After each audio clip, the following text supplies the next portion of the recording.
अफगान तालिबान की हुकूमत के साथ पाकिस्तान को यह एंगेजमेंट करनी चाहिए। पाकिस्तान को पहले तो आपस में अपनी अंदरूनी एंगेजमेंट करनी चाहिए, जिसमें जुनैद अकबर साहब ने एक स्टेटमेंट दिया। उस स्टेटमेंट में आपके सामने रख देता हूं। जुनैद अकबर साहब कह रहे हैं, मैं ये कभी नहीं कहूंगा कि हमारा एस्टेब्लिशमेंट से कोई राब्ता नहीं है। राब्ते होते हैं, बिलवास्ता और बिला वास्ता भी होते हैं। इदारों से राब्तों पर हमें कोई शर्म भी नहीं है, क्योंकि ये हमारे अपने इदारे हैं। अब मामला यह है कि अगर पाकिस्तान तहरीक इंसाफ ने इदारों के साथ राब्ते करने और इदारों को एंगेज करना है, तो फिर सियासतदानों के साथ राब्ते और उनके साथ एंगेजमेंट कैसे होगी?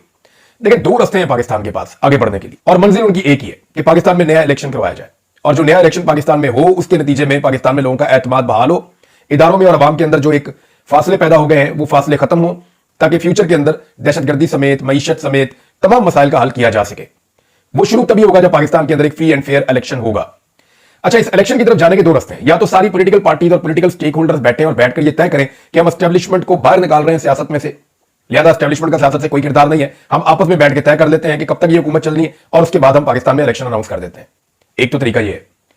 अब अगर ये तरीका नहीं अपनाया जाता, इस तरीके पे आने के लिए जो हुकूमत की जमातें वो डरती हैं, उन्हें खौफ है। बिलावल को लगता है कि उसकी बारी आ सकती है, जरदारी साहब को लगता है कि वो अपने बेटे को अपनी जिंदगी में वजीर आजम देखना चाहते हैं, तो यही मौका है और वो उसको वजीर आजम बना सकते हैं। तो अगर ये लोग एंगेजमेंट नहीं करते, तो फिर for the sake of country Pakistan Tehreek Insaf को एस्टेब्लिशमेंट के साथ बात करनी पड़ेगी।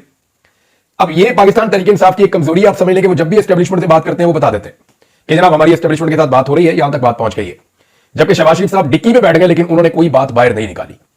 शहबाज शरीफ साहब के साथियों ने या शहबाज शरीफ साहब ने जितनी एंगेजमेंट की, जब तक कि उन्हें कामयाबी नहीं मिल गई, तब तक उन्होंने कोई बात बाहर नहीं निकाली। अब मामला यह है कि एस्टेब्लिशमेंट को अगर एंगेज करके भी सियासत से बाहर धकेल दिया जाए तो यह बहुत बड़ी कामयाबी है।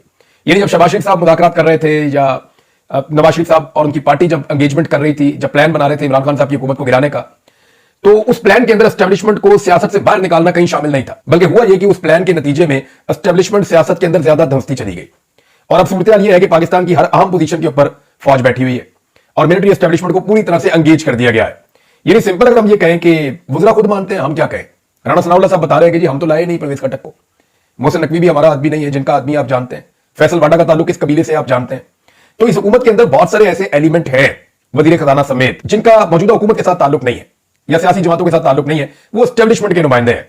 तो बिलवास्ता तौर पर पीछे बैठ के एस्टेब्लिशमेंट ही इस निजाम को चला रही है। तो एस्टेब्लिशमेंट को एंगेज करके अगर उनको सियासत से बाहर निकाला जा सके, तो इससे बेहतर तो कुछ नहीं हो सकता। अब या तो ये काम सारी पॉलिटिकल पार्टीज मिलकर कर लें, या फिर पाकिस्तान तहरीक इंसाफ को एस्टेब्लिशमेंट को रास्ता देना पड़ेगा कि आप इस मामले से निकल जाए, हम जाने और सियासत जाने और पाकिस्तान जाने, और हमें free and fair election Pakistan में करवाने दें, ताकि पाकिस्तानियों का एतमाद बहाल हो सके। नाज़रीन, IMF के साथ मुज़ाकरात चल रहे हैं, और मुज़ाकरात के अंदर जो है ना, वो एक पॉजिटिव चीज ये है कि जो सरकारी अफसरान है उनका पता ही नहीं चलता था इनके असासे कितने हैं। और इसके ऊपर IMF ने एक शर्त रखी थी कि जनाब सरकारी अफसरान के जो असासे हैं, ये मामला जो है वो सामने लाया जाए। तो अब उसके लिए हुकूमत ने आमादगी दायर कर दी और फैसला हुआ है कि एक पोर्टल बनाया जाएगा, जिसके ऊपर जो बड़े सरकारी अफसरान हैं उनके असासे उसके ऊपर लगा दिए जाएंगे, जनाब इन्होंने इतना कमाया, इतने पैसे, इतनी तनख्वाह इनकी, ताकि चीजें जो है वो क्लैरिटी के साथ आवाम के सामने आ जाए। नाज़रीन, एक और बड़ी खबर है आज के दिन में, बल्कि मेरे लिए तो सबसे बड़ी खबर यह है, शहीद अरशद शरीफ का जो अज़ खुद नोटिस लिया हुआ है सुप्रीम कोर्ट ऑफ पाकिस्तान ने उनकी शहादत का, वो केस आज लग रहा है सुप्रीम कोर्ट ऑफ पाकिस्तान में। नाज़रीन, इस केस को अब आईनी बेंच सुनेगा। जस्टिस अमीनुद्दीन खान की सरबराही में 5 रुकनी आईनी बेंच आज जुमे के रोज इसकी समाअत करेगा, और अरशद शरीफ कत्ल अज़ खुद नोटिस केस की समाअत होगी। इसमें जमाल खान मंदोखेल साहब, जस्टिस मोहम्मद अली मदर साहब बेंच में शामिल है, नईम अख्तर अफगान साहब भी शामिल है, जस्टिस हसन अजहर रिजवी साहब भी, और जस्टिस शाहिद बिलाल साहब भी इस बेंच का हिस्सा है। तो अरशद शरीफ साहब की जो शहादत है, शहीद अरशद शरीफ की, हम तो इसके ऊपर उम्मीद रखते हैं कि आज नहीं तो कल इंसाफ होगा। सबसे पहली चीज जो देखने वाली है, सुप्रीम कोर्ट ऑफ पाकिस्तान अगर कुछ देखना चाहती है तो वो ये देखे कि अरशद शरीफ पर 1.5-2 दर्जन मुकदमात किसने किए थे।